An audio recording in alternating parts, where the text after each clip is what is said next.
এরকম, এর যে একটু ভালোবাসে তার এসে হত্যা করে। শহীদ প্রেসিডেন্ট জিয়াউর রহমান শেখ হাসিনাকে দেশে আসার অনুমতি দিয়েছিলেন, সুযোগ দিয়েছিলেন এবং বলছে থাক সবাই রাজনীতি করুক। আসার 1 মাসের মধ্যে জিয়াউর রহমান শহীদ হয়ে গেছে, 13 দিনের মধ্যে। এবার দেখেন এই যে আমরা এখন যারা সবাই করতেছি, সুতরাং এটা একটা বিষ। এই বিষের সাথে আমরা কিভাবে লড়াই করব? জাতীয় ঐক্যমত্য তৈরি করতে হবে।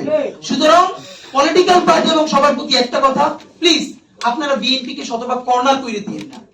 বিএনপি এই আধিপত্যবাদ বিরোধী লড়াইয়ের জন্য আমাদের একটা বড় শক্তি। এই শক্তিকে এত বেশি কর্নার করা যাবে না যাতে তারা গিয়ে আওয়ামী লীগের হাত ধরে ফেলে। তারা যদি আওয়ামী লীগের হাত ধরে ফেলে তাহলে লড়াইটা তো আমাদের জন্য আরো কঠিন হয়ে যাবে। বরং বিএনপির প্রতি আমাদের চ্যালেঞ্জ হলো, যে বিএনপি বাকশালী সংবিধানের প্রতি প্রেম দেখাবে তার শহীদ জিয়ার ছবিটা সামনে এনে বলতে হবে যে এই বাকশালী সংবিধান তো জিয়াউর রহমানই ছুঁড়ে মারছিল। বেগম জিয়া বলেছেন এই সংবিধানকে ছুঁড়ে ফেলা হবে। বেগম জিয়ার চেয়েও নতুন বিএনপি আসছে, বেশি প্রেমের বিএনপি। যেই শহীদ প্রেসিডেন্ট জিয়াউর রহমান ইসলামোফোবিক জায়গা থেকে বাংলাদেশের মুসলমান, বাঙালি মুসলমান সব আইডিয়াকে ধারণ করে বাংলাদেশের জাতীয়তাবাদ তৈরি করলেন। এখন একটা নতুন বিএনপি গজাচ্ছে, কেউ চেষ্টা করতেছে পুরো বিএনপিটাকে একটা ইসলামোফোবিক বিএনপি করা। এ কি ভাই? ইসলামোফোবিক বিএনপি সে কোথায় যাবে? সে কি দিল্লি যেতে চায়? আমরা আমাদের প্রথম চ্যালেঞ্জ হলো স্বাধীনতা সার্বভৌমত্ব রক্ষার স্বার্থে এই বিএনপি কে শহীদ জিয়ার কাছেই রাখতে হবে, এই বিএনপি কে বেগম জিয়ার কাছেই রাখতে হবে। নাম্বার 2, আমাদের সামনের নির্বাচনে ম্যান্ডেট কি হবে এইটা সুস্পষ্ট। জুলাই সনদের ভিত্তিতে যদি নির্বাচন না হয়, এই নির্বাচন আপনারা চাইলে করেন, আমরা কেউ ভোট দিতে যাব না। নাম্বার 3, সেই নির্বাচনের পরে সংসদের ম্যান্ডেট কি হবে? সংসদে জুলাইয়ের বর্তমান সনদে যেটা স্বাক্ষরিত হবে সবার ঐক্যমত্যের ভিত্তিতে, এটা নির্বাচনের আগে মানে সংবিধান সংশোধন করা ছাড়াই অধ্যাদেশের বলে বলে যেটা করা সম্ভব সেটা আগেই করে ফেলতে হবে এবং তাকে দিয়ে নির্বাচন করাইতে হবে। এবং আমাদের বিএনপির বন্ধুরা বলছেন 2 বছর সময় নিয়ে তারা সংসদে এইগুলো পাশ করাবেন। 2 বছর চলবে না, সর্বোচ্চ সময় 6 মাস। সংসদের প্রথম 6 মাসের মধ্যে জুলাই সনদের সমস্ত কথাগুলো সংবিধানে ইনকর্পোরেট করতে হবে।